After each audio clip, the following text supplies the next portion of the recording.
Hey everyone, this is my 75-gallon nature aquarium.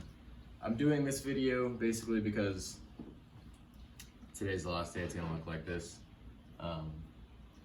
I have gotten to the point where I don't trust the floors. I live on the third story of an apartment complex, and it's just getting a little bit sketchy. Like if I go like that, you can see the tank shake. But that's largely due to the fact that I think the beams run this way in the apartment. There's a 75-gallon right there, just parallel to this one. 75-gallon here, 55-gallon here, there, right next to it, and a 20-gallon in the window. So it's just too much, basically. Nothing serious has happened yet. There's like some small, the floor squeaks a little, but nothing has actually broken. But I just wanted to give basically an overview of the tank before it gets torn down. Like I said, it's 75 gallons, it's got a dual T5 fixture and one of those cheap Sun canister filters, the one that's like 575 gallons per hour. The wood is a mixture of Malaysian wood and some stuff that I found locally. Substrate wise, this is ADA La Plata sand all around the front. These are just river stones that I got from probably a just random place, probably collected them from apartment complexes and stuff. Substrate in the back, like the planted tank substrate, is contra soil. That could be wrong though. I think it's contra soil or ADA, maybe even Tropica. But on the base layer, we have like a thicker pea gravel that you can see in some of these gaps. It kind of seeped out. I use that to fill gaps and build up like the base, like the substrate is raised much higher in the back, so to keep aeration and everything, I use that smaller pea gravel. It's basically like power sand for ADA.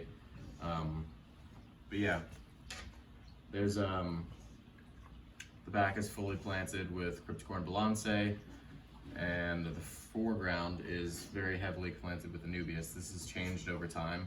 The Anubias has kind of come and gone.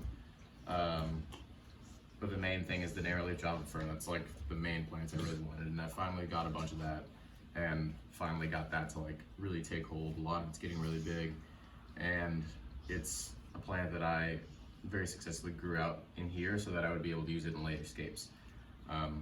Specifically another 75-gallon scape that's going to be happening. But yeah, other than that, there's some water sprite in the back. There's a few other species of Java Fern in there, Windalov, and needle leaf, which is the smaller, like 4-inch leaves, but it doesn't really show up very well. It didn't grow too well. The Christmas moss didn't grow well at all in here. That's most likely, oh, there's a dead leaves in there.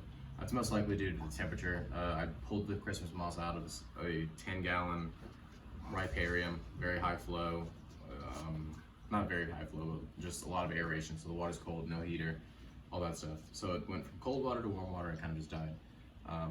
Stocking was 2 Bolivian rams, a breeding pair of Bolivian rams. The female was really old, she passed away recently. Still have the male. He'll be getting rehomed or possibly a forever home here if I can find another female or something like that. Cardinal tetras, 1 neon tetra. If you watch closely, you can see that one of them is not like the others. I want more cardinal tetras, but that'll be for the next scape. 20 ember tetras, 5 Siamese algae eaters, which will be coming out, some autosynclus, and a big colony of red cherry shrimp. Other than that, it's pretty simple. There's the one filter, a power head. There's a little bit of a dead zone down there, but it doesn't get too bad. And then the T5 light. It's a low-tech tank, lots of rhizome plants, which is my favorite type of stuff. Oh, and there's autosynclus in here as well. I think I forgot to mention that. But yeah, I'll basically just give you guys a look around, and this will be the last view of this tank that we see. It's one of my favorite tanks I've ever done, but progress is progress, we gotta take it down. And there's a near-right snail.